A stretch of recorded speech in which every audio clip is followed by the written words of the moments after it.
Hi there, my name is Jen, and thanks so much for stopping by today.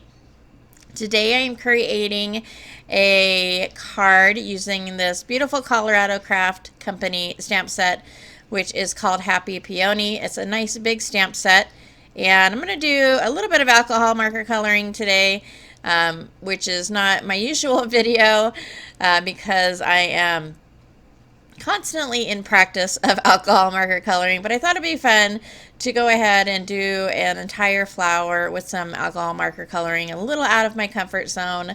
So I'm just going to show you how I color this a little bit. This is always a work in progress for me. I also wanted to mention that I hope you are enjoying your Easter Sunday, and if you're watching it on that day or just enjoying your day in general. But this is a Happy Easter card. This set has a happy birthday sentiment as well as a happy Easter sentiment. And I went ahead and grabbed a piece of Hammermill cardstock, and I inked up my flower with some Memento Black ink because that is a alcohol marker friendly ink.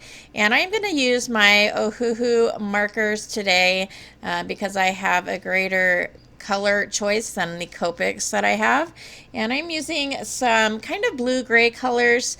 I was a little afraid to do something a little darker just because I am, as I mentioned, constantly in practice of alcohol marker coloring. And so the colors that I started with for that main flower are MG020, BG03, and BG05.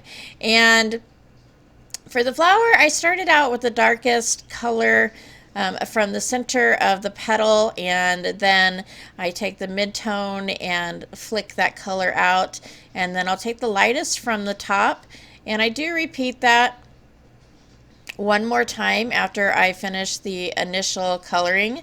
And I'm not going to bore you with the entire coloring of the flower. This is just something that I want to practice. I never expect to be an expert in this at all, but I do sometimes enjoy coloring, and this was a good challenge. And if you're not great at alcohol marker coloring either, this is a great flower to practice on. It's got a lot of little details because I do generally okay with coloring cute little images and things that are smaller, but I call this a cabbage flower because it is so, it's got so many different petals, even though it's a peony. I always look at flowers like this and call them cabbage flowers just because of the great number of little details and little petals and all of that.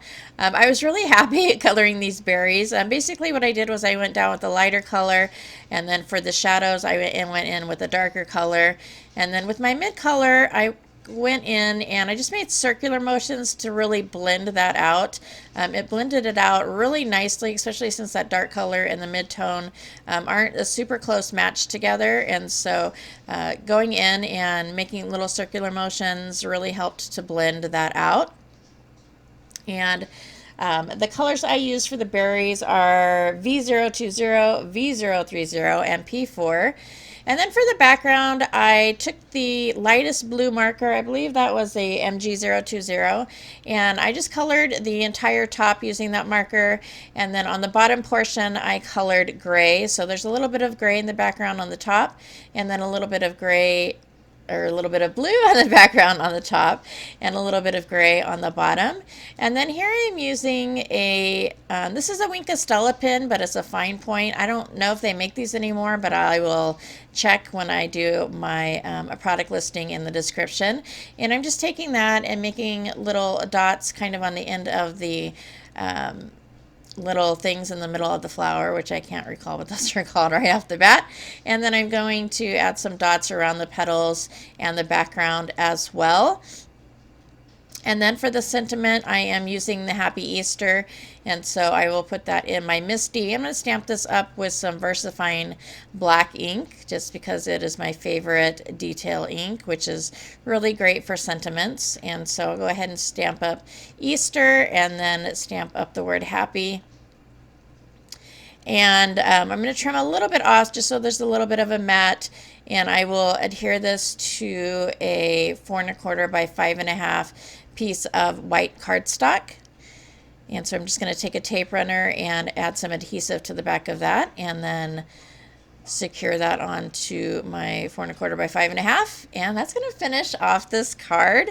Really quick video. I hope you enjoyed. If you did like it or find it informative, please go ahead and give a thumbs up. Again, I hope you really enjoy your day. Thanks as always for joining me, and I hope to see you next time.